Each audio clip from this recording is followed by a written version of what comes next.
Hey, it's Barry, your handyman at the Cape May Shore. This video is for other contractors who might be in the same situation as myself. I bought the NV200 Nissan, basically a little go-kart to put your toolboxes in, which is just fine for me. Great on gas. I don't go far. I'm lucky if I put 15,000 miles a year on my vehicle. Anyway, normally you'd have somebody install these. I'm putting a partition in here. Figure I'd give you a few heads up because the instructions are like a carbon of a carbon and are easy to read. And first off, this piece in the bottom, you have ring holders for tying off when you get this thing, assuming you get the upgraded NV200. But anyway, you just cut away the little flap. There's bolts already in there. You take the bolt out. The center two are covered with the plastic, so you have to measure out and find them. You usually just put the plate on and mark them with a magic marker. Then take a sharp knife, cut the plastic floor mat away, and then you'll be able to reach. And there again, there's bolts in there. You have to take those bolts out first. I guess they're just to save the threads. On the other end, same thing. You got this tie off. You take the tie off out, take the bolt out, and you can set this in here. There's spacers that go underneath here, and then you set it right in place. The top piece is a little confusing. Initially, I don't know what the hell I was thinking. I was thinking they wanted it tied in here, but obviously that's going to put the bulkhead way out in your way. So I stepped back for a second. It dawned on me, obviously the partition or bulkhead comes out like this and down and then in. So they tell you to measure 5/8 of an inch out from here. You can see the first time I did it, I was a little off, but I don't think you're even going to see that once I put the plate in. And if it bothers me that much, I can make something to cover it up. But since you got me to educate you, you won't make the same mistake. Anyway, I just took a board. I took some chalk. I found chalk was great because you can get done. You can take a wet rag and that's what tailors use, chalk. So mark that off. There's already threaded nuts in here. They tell you to be careful because if you drill up into those nuts are welded in there. You're going to bugger them up. I took they say 1.5 inches. I didn't have an 1.5 inches. I had 1.25 inches. I put the bit in so it's just sticking out, just so it holds my hole saw from drifting around. And then I just made it like scored it, and then I took my razor knife and cut it out. So 2 out of the 4 were pretty good. This one's a little off. This one's real off, but like I said, you're not going to see it. Anyway, they're telling you to measure 5/8 of an inch back from these. It might be less than that. So that's really so far I think the only hard parts of this whole thing. It's pretty straightforward. I don't even consider it hard. You just got to be patient because you got a new vehicle. You don't want to bugger it up.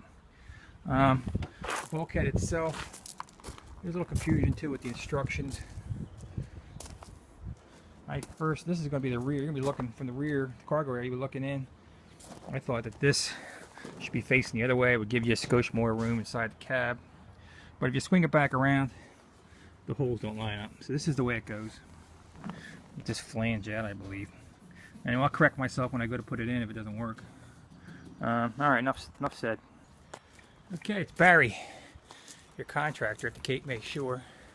Today I picked up a Nissan NV200 about 2 weeks ago. And the bulkhead and the shelving came in yesterday, and I told the dealer I'd install it myself because I don't want to make 2 trips to Turnersville. It's not brain surgery, but anyway, I figured I'd give you guys a heads up because the instructions kind of suck. You can see they're black and white, and they're not terrible, but suggestion to the manufacturer, you might want to mark face front or face cab. Give the guy a little more hint on how this goes together. I bolted it together incorrectly one time. Only took me 2 seconds to undo it and redo it. But anyway, as you can see, this is the correct configuration. If you assemble it incorrectly, you'll find out real quick when you go to put these brackets on. They won't line up. The other little hiccup, or takes a minute or two. Obviously, you got a new vehicle, you don't want to butcher it up. You're gonna have two tie-offs. They're bolted into the frame on either end of this, in front of these, behind these seats. So you got to take them out, take the bolt out. And you lay this plate on here. Take a magic marker, mark your mat, remove the plate, cut that out. Now down the side there, you're going to find a black bolt. The manufacturer, that was a good idea. They put the bolts in there, I guess, to keep the threads from getting buggered up. So you take them out, put the plate on. This has spacers underneath, and it just Allen wrench tightens right up. The other hiccup is the sealing. I was tired when I got home yesterday, and the boxes were looking rough, so I started pulling it apart. And I was thinking that the plate would bolt in. A headline, I keep talking about the headliner, but it doesn't bolt in here, obviously, because if it was here, you would lose too much room. It goes up here, and you have to cut these holes into the headliner. And they don't want you to go apeshit with a drill, because the nuts are welded right into the frame, and if you go apeshit with a drill, you're going to bugger those threads up.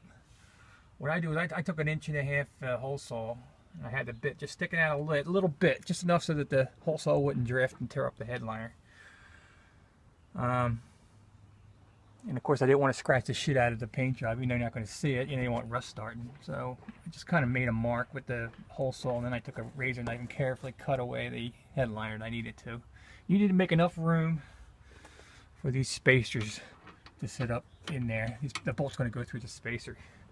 As you can see, they say 5/8 of an inch back from these plastic caps. That's being generous, I think. Anyway, I took chalk. That's what tailors do. You can just take a wet rag and that chalk will come off. I don't think you're even going to see it, with the plate there. So that's the really that's the only I wouldn't say hard part, but part you got to take your time. You obviously don't want to bugger up your new truck. Anyway, get ready to put this piece in. They suggest, they don't suggest, they tell you to put the top piece on.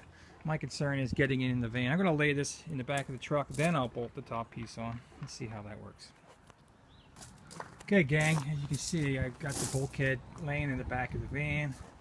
I just bolted the top piece on. I'm going to try to lift it up in a second. I got everything loose. Oh, see those bolts there?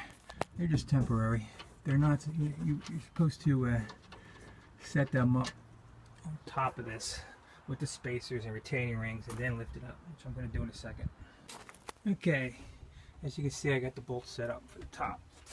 Just going to bolt into the top of the truck, the headliner. The instructions don't mention anything about these plastic retaining rings, not least in this portion. Now, when you're doing the bottom, they mention the retaining rings, and they have the retaining rings there. There's enough to do this. Makes sense. So obviously, if it's going to make your life easier, use them. So this way you can just bolt it up and thread it in. All right, let's see how this works. Okay, boys and girls, bulkhead is in. I have to tighten everything up. My calculation on these little plastic clips wasn't entirely accurate. I see why the manufacturer doesn't tell you to use them. When I was doing this by myself, when I lifted this thing up, as I was trying to get the one bolt in, the other three just fell out because you're pushing up on them, and I guess that pushes the retaining ring to the end of the screw. But working by yourself, it helped because I was able to get at least one in. Then I went back and just slipped the spacer in there, and they're all threaded in. I just got to tighten them, but I'm not going to tighten them until I get these others tight. You can see everything's loose. Anyway, so it's all over but the paperwork. Anyway, down here, when you go to put these in, this is going to drop down on you. So if you got some line-up tools, if you don't have line-up tools, use anything pointy. Phillips screwdriver, anything you find laying in your shop, garage, junk drawer. You stick them in there, lift it up, then you can get a bolt in, and then you go back and forth. Those who are mechanics already know that trick, but I'm sure there's some people out there who aren't. Alright, and as you can see, I cut that liner a little bit, but yeah, you can't see it from the boardwalk, as we say down here at the Jersey Shore. Let me see the other side. Yeah, not bad. I cut that a little bit. But hey, if it bothers me that much, I'll make a piece of trim up, but it doesn't. Okay, the bulkhead. What's going on here with the screen? All right, we had a malfunction there. I don't know, the thing still looks. Okay, I think we got it now. Anyway, the bulkhead's in. Just in time because it sounds like it's getting ready to pour. All my concerns about this headliner. Really, I got a little gap there, but you know, not a big deal.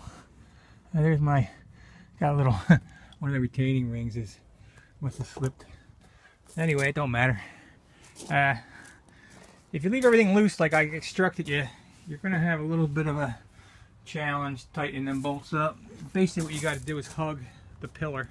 Put your one arm on one side and your wrench and a ratchet on the other side. And the middle ones, you can either, I managed to just put a wrench on the other side, come over here and ratchet it up. So anyway, that's it. Pretty straightforward. Look for my video later of the shelving unit. Unfortunately, there's some parts missing on the shelving unit, so we'll have to do that later. Anyway, I gotta get cracking here. Barry Felice, contractor to Cape May Shore, 609-889-9000.